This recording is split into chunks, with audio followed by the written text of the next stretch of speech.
Yo, it's your boy DC the True. Welcome to another drive time. It is cold and wet for whatever reason. Anyway, I want to talk about this. I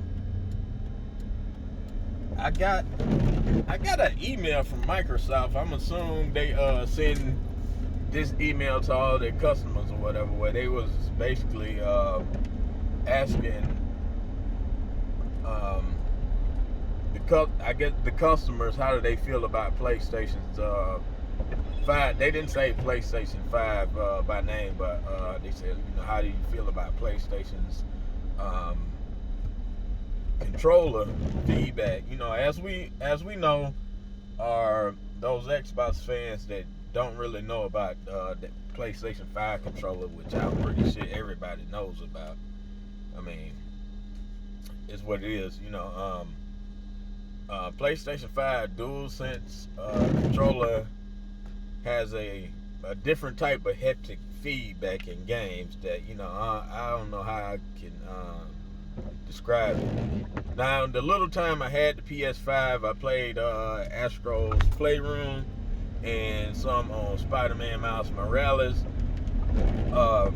The feedback, I don't know, you can kind of feel the controller, like, as you go through sand, you can really feel the haptic on there, and it feels pretty interesting, to say the least. Me, in the end, I really think it's pretty much gonna be a gimmick, especially with a lot of people that play like first-person shooters or whatever, play competitive. They're gonna turn any vibration feature off. Now, that feature alone, if you ask me, I really think it's good for single-player games. If you're just going through a campaign, you want to see it, feel the recoil on the rifle, things of that nature. I think it's good for that.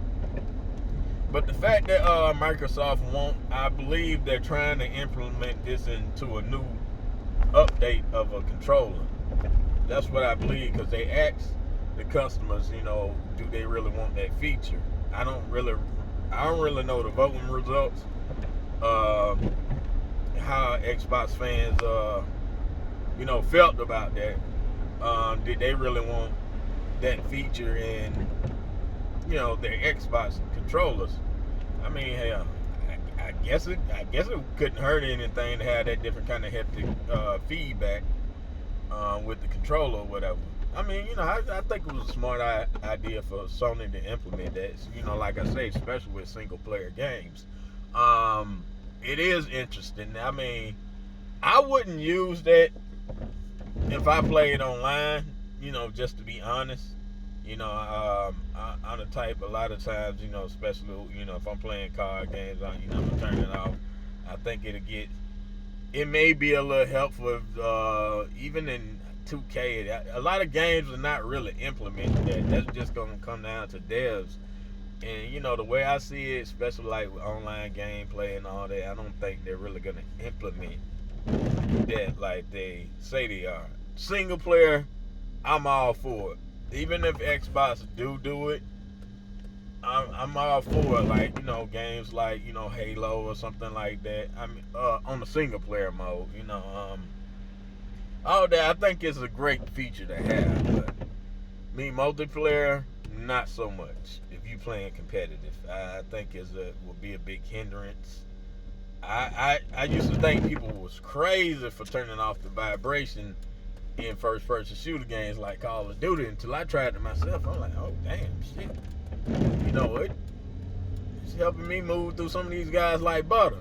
But that's a discussion for another story. All right, y'all. Y'all, that's pretty much the video. It's your boy DC the Truth. I'll see y'all in the next one. For real.